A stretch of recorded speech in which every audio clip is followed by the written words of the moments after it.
Good morning, everyone. One of the things that I have discovered and love about Deerfield is that our history is all around us, offering opportunities for exploration, inspiration, and reflection. In the lobby of this building, you may have noticed Heritage Award citations hanging on the walls. I urge you to read them when you have a moment.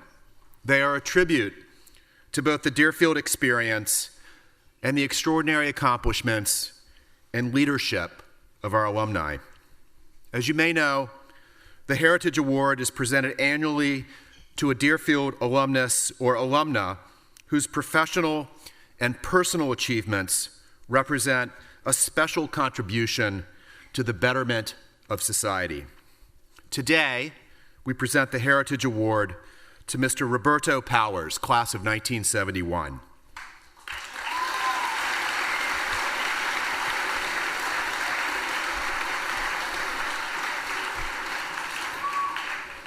In just a moment, Jasmine Baldwin, class of 2020, will speak with Mr. Powers, but first, I would like to read the award citation. As a Deerfield student, you were admired for your generous spirit, intelligence, and optimism. Roberto is among, quote, the warmest and most committed students in my memory, one teacher said. He is thoughtful and perceptive, recalled another teacher, considerate of the needs and feelings of others, and always eager and willing to give of himself and his time to the general good. In the years since you graduated, you have embodied values instilled at Deerfield, served your country with honor, and devoted yourself to the promotion of peace and prosperity. You graduated magna cum laude from Wesleyan University and earned your Juris Doctor from Harvard Law School. As an attorney in Paris, you worked with the Court of Arbitration at the International Chamber of Commerce, after which you embarked on a career with the U.S. Department of State. For more than 30 years, you distinguished yourself as a Foreign Service officer, holding numerous assignments at U.S. diplomatic missions overseas. Your postings included Colombia, Sudan, Egypt, Morocco, Syria, Tunisia, the Democratic Republic of Congo, Italy, and South Korea. You have received, among other honors, the Barbara Watson Award for Consular Excellence and a Presidential Meritorious Service Award for extraordinary accomplishments in the Senior Foreign Service. For your significant contribution to the development and improvement of Colombia, you were decorated with the Francisco de Paula Santander Order of Law and Democracy. Your fluency in Arabic, French, Italian, and Spanish is a testament to a passion for global affairs and a commitment to cross-cultural understanding. Through both example and action, you exemplify the Academy's motto, be worthy of your heritage. Deerfield is proud to count you among its alumni and honored to present you with the Deerfield Heritage Award.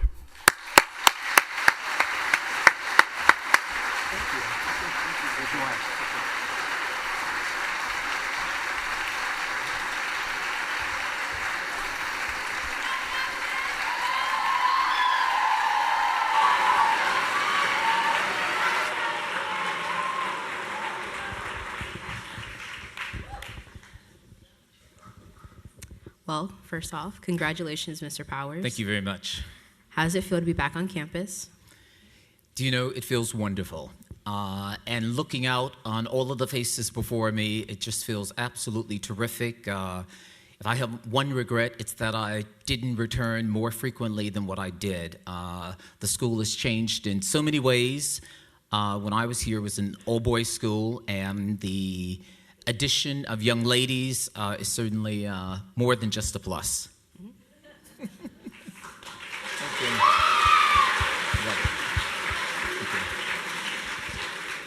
you. Well, speaking of which, I was wondering, how did you find yourself at Deerfoot Academy? And on that note, also, what are your strongest memories of being here at Deerfield? Do you know, I'm from Cleveland, Ohio, and I grew up in the inner city in Cleveland, Ohio, and as a junior high school student, during the summer months, I won scholarships to go and study at various private boarding schools for different types of programs, a creative writing program at the Cranbrook School in Michigan, a science program at Hawkins School and University School in Cleveland, Ohio. And when I was in those programs during the summer months, there were students from all over the country. And in speaking with them, many of them were studying at places like Deerfield, Andover, Exeter, and the like. And that was when I was first introduced to the notion of a boarding school, a prep school, because I was attending a public school in Cleveland, Ohio. And the more I spoke with them and remained in touch with those friends that I had made, the more I wanted to learn about boarding schools. And just by pure chance, I happened to be in the library and I was looking there was a National Geographic magazine, and I think that probably was in 1968 or 1969.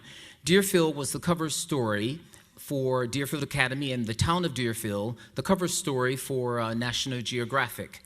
And when I looked at the photos there, it was just captivating. It was the rolling hills of Deerfield, the countryside, and living in the inner city of Cleveland, I decided that this would be a good change.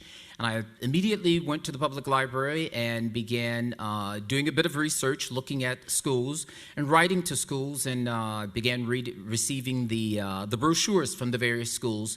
My parents were quite surprised to know why I was receiving so much mail. It was almost as if I was applying to go to college, and I was only in the 10th grade at the time. Well, Deerfield was one of the first to respond, and it turned out that the superintendent of Cleveland Public Schools was a Deerfield graduate, and I got to know him. He invited me to his office and helped me through the process to apply for Deerfield, and that's how I arrived. And in terms of my some of the most fondest of memories here, one of those memories is where you are right now, and that is each Sunday evening we would have a Sunday night sing. I really enjoyed singing, and that was a highlight for me.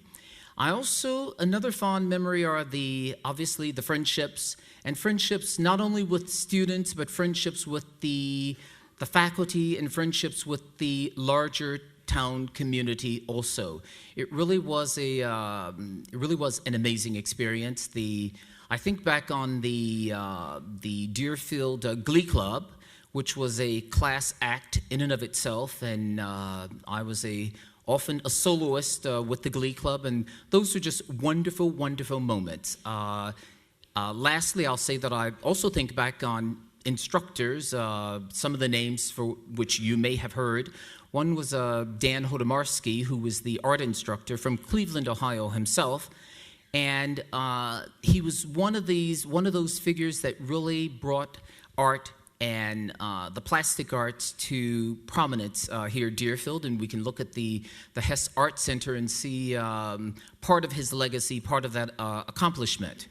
I also had amazing instructors such as Robert McGlenn, who was my English instructor for 2 years. I won't go on naming the others because they were all very special to me, and I got to know not only them but also their families. The experience of living in a dorm and being a part of that community was extremely enriching. Thank you. In my research, I found that you played a role in the creation of the Deerfield Black Student Coalition. So my first question would be, what was your role in its creation? And my second question would be, what are your aspirations for the alliance or the organization now that you know that it's actually still in action, I guess you could say? Well, I'm delighted to know that at the time it was called the Deerfield Black Student Coalition, that it's still in existence and that you are doing you have a number of activities. Part of that, obviously, the creation of the Deerfield Black Student Coalition has to be viewed within the context of America at that time. When I was here at Deerfield, my 2 years, I was here as both a junior and a senior. I was here as a junior and a senior, and there were only 10 African American students, black students at Deerfield, and arriving at Deerfield in a community where there were so few black students, one of the reasons why the Deerfield Black Student Coalition was founded was so that we would.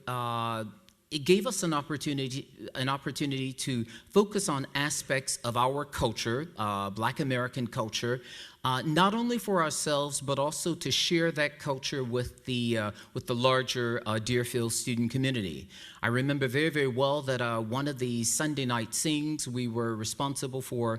We held a sort of a gospel fest right here in this auditorium. Well, not quite the same auditorium, but in this room.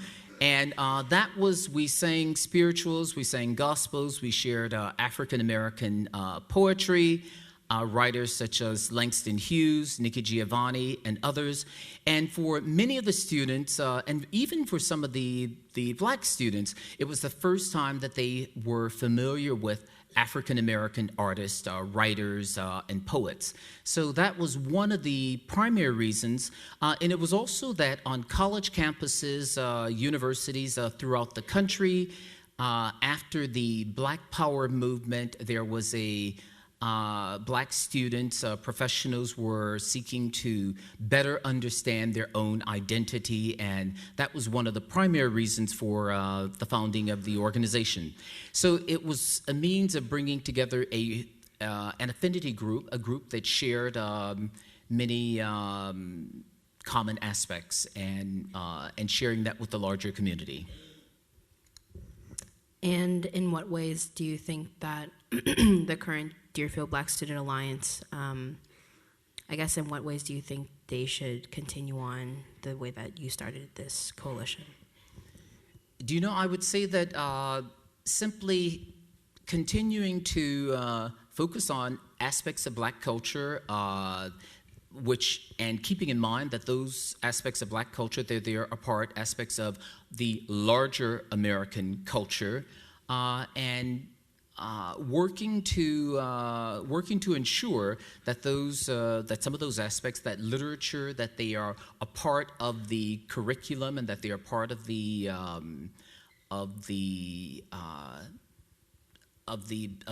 things that you do on a day-to-day basis, where it doesn't have to be focusing on the fact that it's black or that it's African American, but that it's American. So in some ways, I would say that there is less of a need, probably less of a compelling need for the Black Student Coalition today than there was when I was here. But it's still important to share that culture with everyone else that's here. Thank you. My next question would be, what are some lessons that you learned at Deerfoot Academy that you implied, I guess, or implemented in your career and throughout your entire life, for that matter? Do you know, there were many lessons that were learned, and I would say that one of the most important lessons was never giving up, being persistent, working hard, and also having a respect for others. I went on, as was mentioned, to become a Foreign Service officer, which is a diplomat representing the U.S. government abroad, and I think that it's extremely important for us as Americans to put our best foot forward when we represent our nation, and that we have a willingness to listen to others, and even when we think that there's only one perspective, understanding that there are numerous ways that any problem can be approached.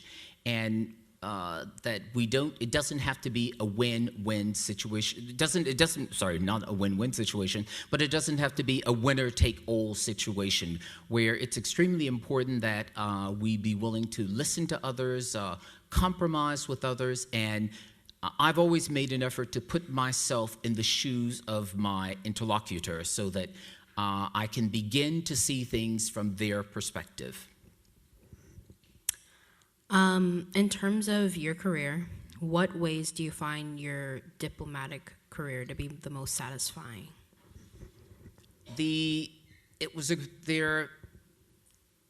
I was in the Foreign Service as a Foreign Service officer, U.S. diplomat for 33 years, and I must say that it was probably one of the toughest jobs that one can have, but one that I loved from the outset, and there were so many rewarding aspects to it.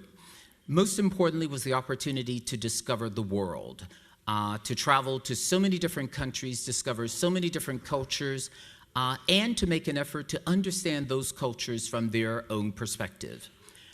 It was extremely important also the opportunities that I had to learn foreign languages. When I was here at Deerfield, I studied French. It was very difficult. When I recall very well going to France for the first time, I couldn't say much more than c'est la vie or comme ci, comme ça. And one of the things that I regret was that when I was in college was that I didn't continue my French studies there.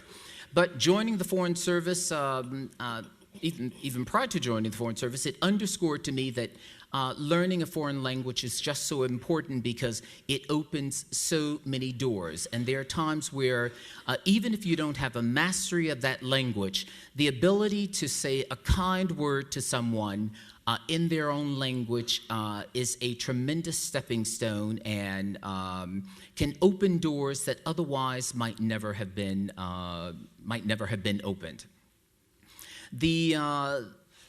Another extremely satisfying aspect of being a U.S. diplomat was the ability to help American citizens abroad. I served in many countries, and it seemed as if most of the countries that I served in, that we were always in a period of crisis.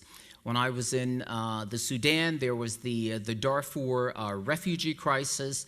When I was in Morocco, there was a series of terrorist bombings. In Egypt, this was during with the deposing of the president, Hosni Mubarak, and the uprising at Tahrir Square. Those were all moments where there were American citizens in those countries, in Zaire also, with Mobutu's demise. And the American citizens, when there was a crisis, they turned to the U.S. government, to the U.S. Embassy for assistance. Being able to help those Americans was one of the most rewarding of experiences that I've ever had. I'll give you a few examples, particularly focusing on Egypt, where I served for 4 years. During the Tahrir uprising, there were several American students who were university students studying in Egypt, and they were accused of burning. Well, it wasn't burning the Egyptian flag, but accused of anti-government acts. So they were arrested, and I went to see them when they were being held in prison, and worked with the Egyptian government because they were juniors and freshmen and juniors in college. And I worked with the Egyptian government for their release. Working very closely with all the way up to the Secretary of State, working with their parents, working with the professors, the presidents of the various universities where they were studying, and simply being able to help secure their release it didn't happen overnight. It took several days for us to be able to do this. It was over the Thanksgiving holidays, and that was it was a joyous moment for them and an equally moving moment for me.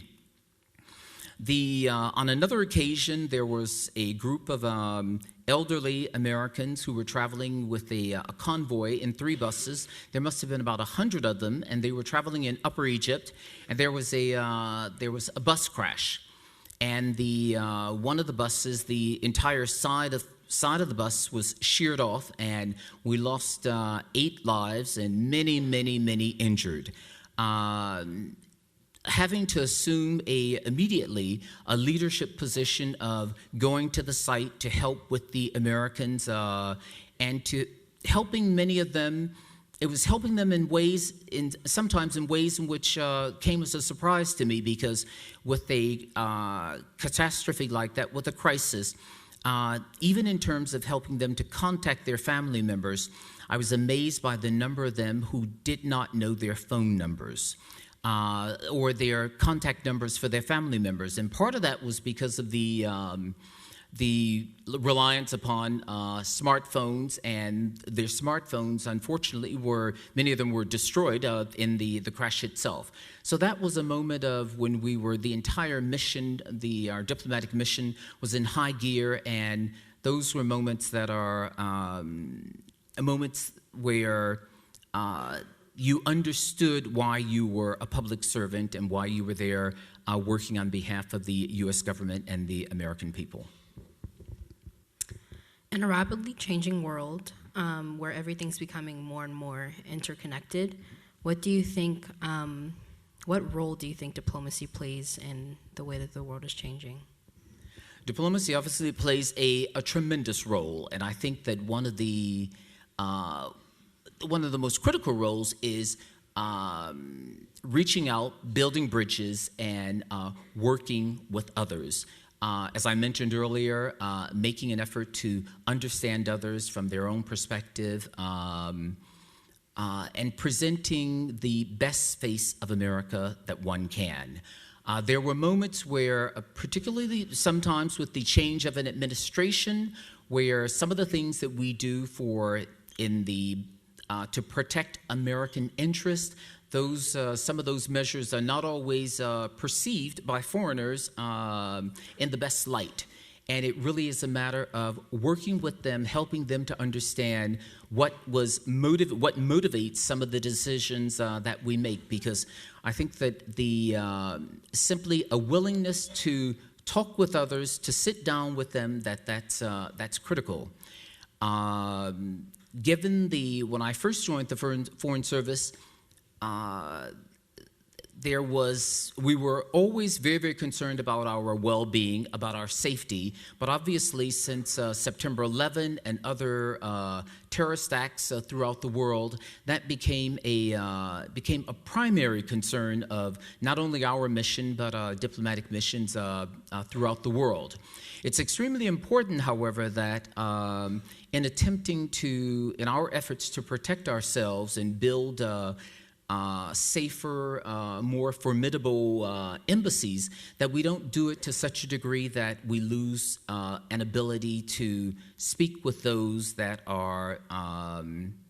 we wish to reach out to. And I think that's one of the challenges that we face now, when we're building missions that are outside of the heart of some of the cities, some of the capitals, that we don't put ourselves so distant that people are not able to reach us or not able to come to us so that we can have that exchange of dialogue. Because I think that the one thing that I would underscore is that dialogue is so critical. Going back to your time here at Deerfield, in what ways do you think the lessons that you learned at Deerfield, or just being here in general, attributed to how you developed your character? I think that one of the most important aspects of Deerfield was a sense of tradition, and being proud of that tradition, and I attempt to keep that in mind in whatever I'm doing, as well as a respect for others, having not only a respect for others, but a sense of justice and a sense of equality in treating others with treating others the way one would want to be treated oneself. And those are things that in everything I do, I attempt to keep that at the forefront of my mind. In what ways do you think we should start creating new traditions in terms of respecting others, making this world a better place?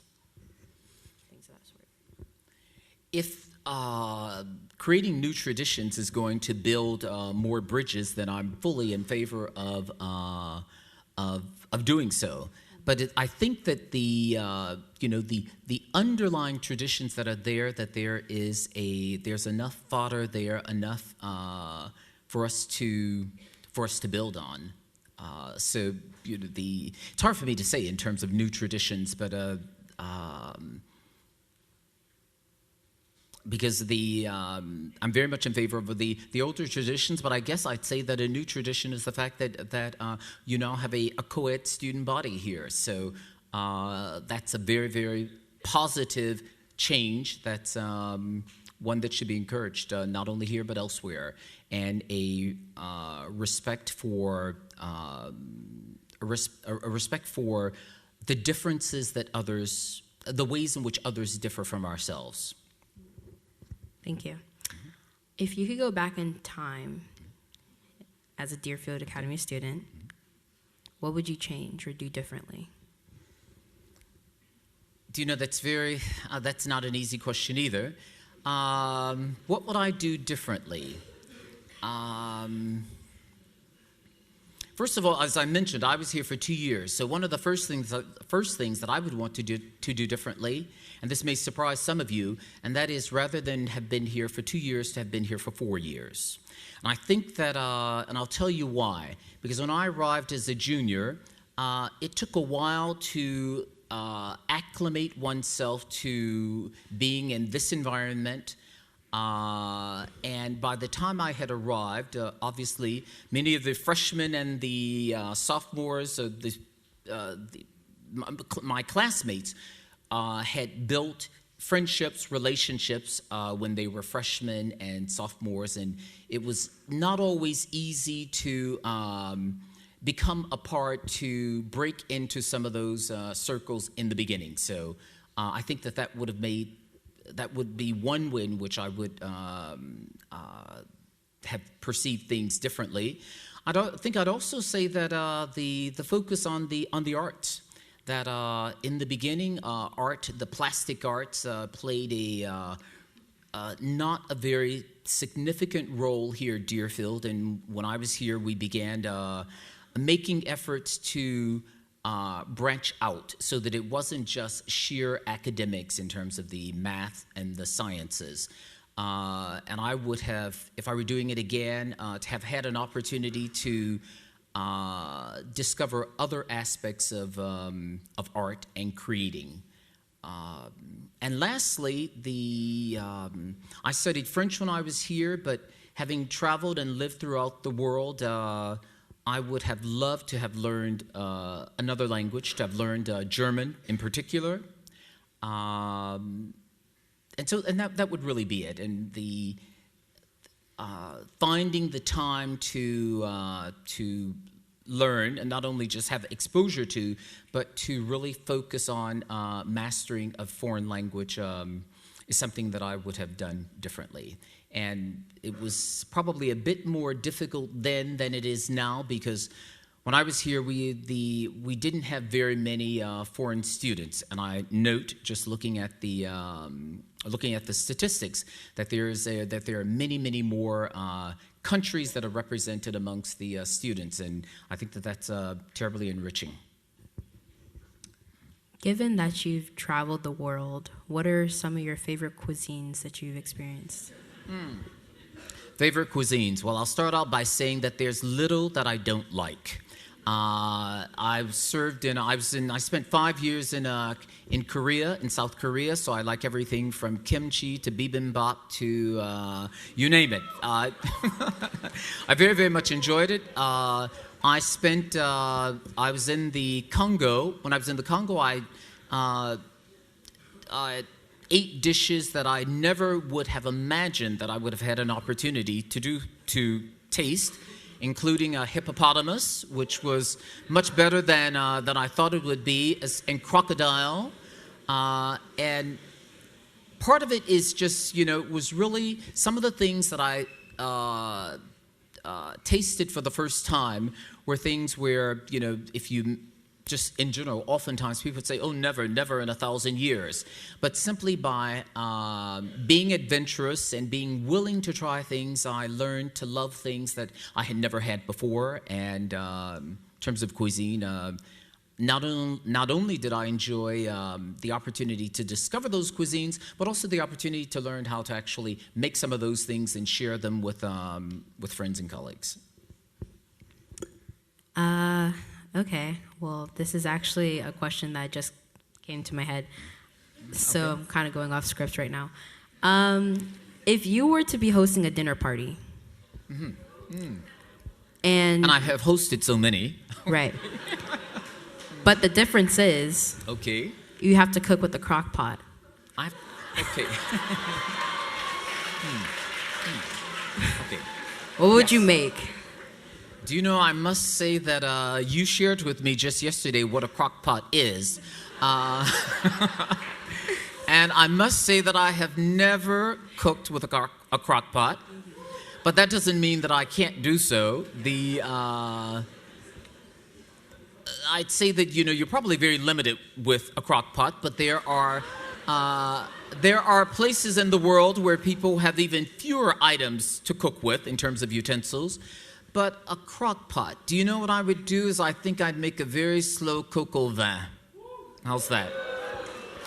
Because if my understanding of how a crock pot works is that it's a slow cooker and it cooks over time, there's nothing better than putting a hen or a chicken in a pot with some onions and garlic and some Bordeaux or Burgundy wine and letting it what do you call it? And letting it simmer. Simmer, yes, over time.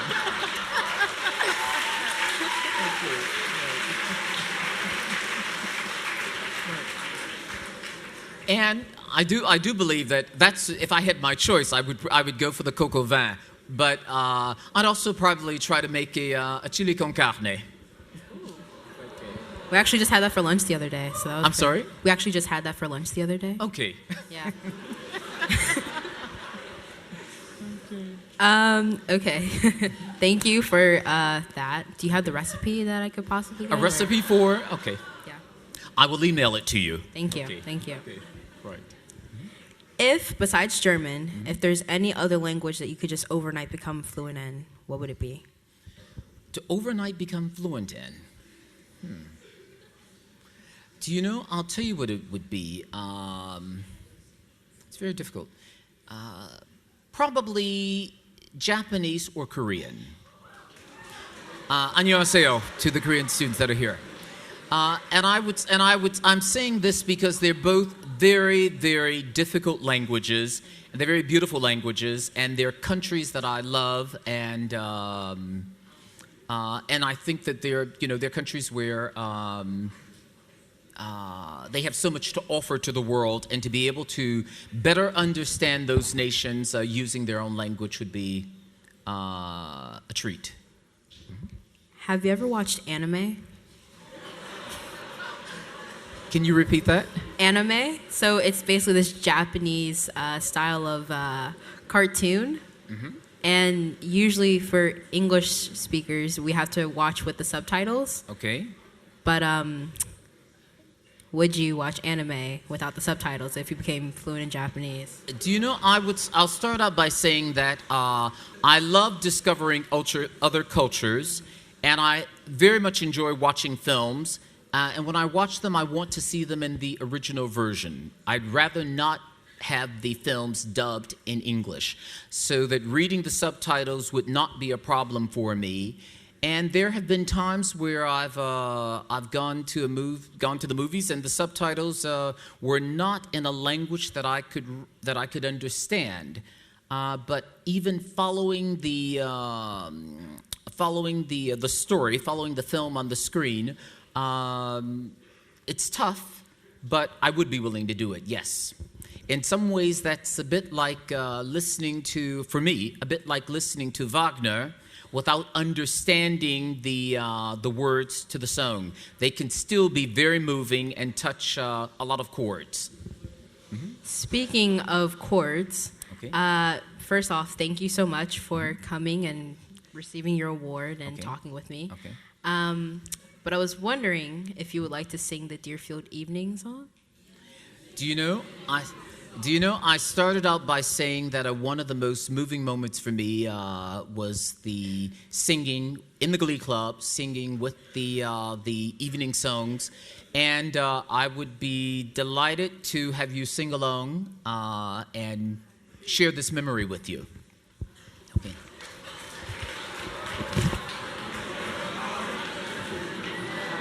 You can lead.